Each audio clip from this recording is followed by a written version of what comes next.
Just a quick update to what we've been doing with the pond.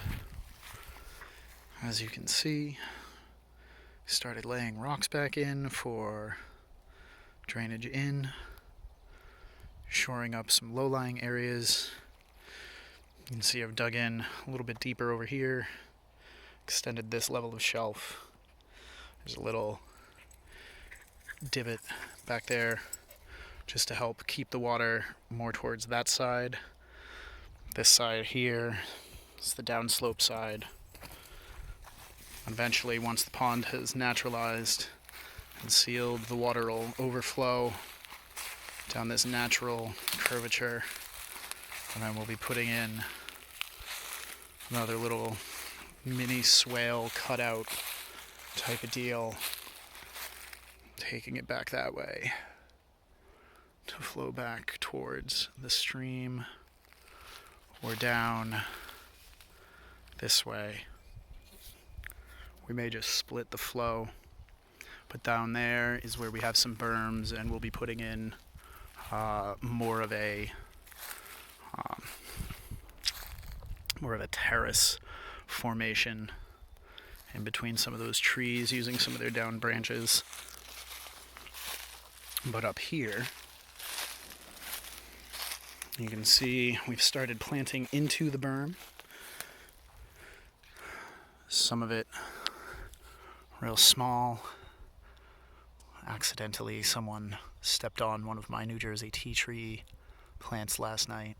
It does take from softwood cuttings in the early spring, so jammed it in there.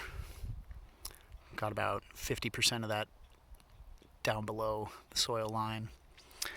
This empty stick here, and that other empty stick there are going to be my boysenberries. We have some small strawberry transplants that we've pulled from some of the patches where we've had the tastiest berries. We've also planted in 6 raspberry canes.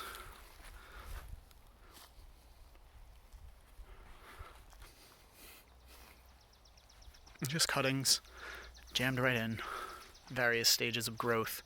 I tried to sample a few different years' wood, so I do have some floricanes and I do have some primocanes. If you're wondering where we got them from, behold, my raspberries. There's just an entire row of them.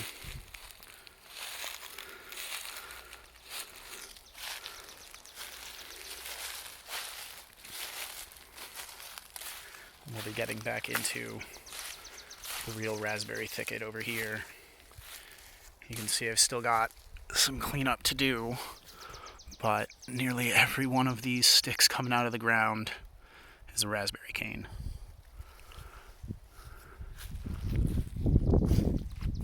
As far as trapping some of the water to get it to go towards the pond, I know I've said that this is a downslope pond from a lot of our property. Really, the upper half of our property it's downslope from. So everything is sloped upwards. And what I did is I took my little electric edger and I drew a line coming up to where the ditch in this portion of the yard here came from the roof running off.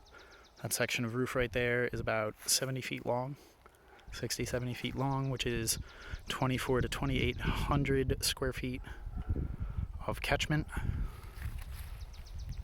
Several hundred gallons just on half an inch of rain.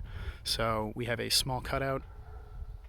I made my line with an edger, came back with a sharp square shovel, and just kind of followed as close as I could the contour of the dirt and the landscape. Came over here, gets shallow, and I'll spill out. This is where I've noticed sheeting in the area, so this should come down.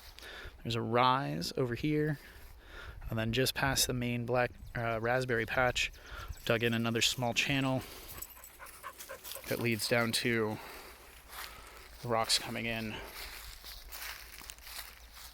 You can see I've got a little bit more to do as far as edging this off, squaring it, but we have about 3/4 of an inch of rain due for this afternoon, so I'll be able to come out with a couple of shovels and a raincoat and just kind of see what the landscape is telling me with the overflow from the roof. So that's my update for right now. I've got a few more pieces of clover and strawberry to plant into that rock inlet, and we'll see you on the next update. Thanks for watching.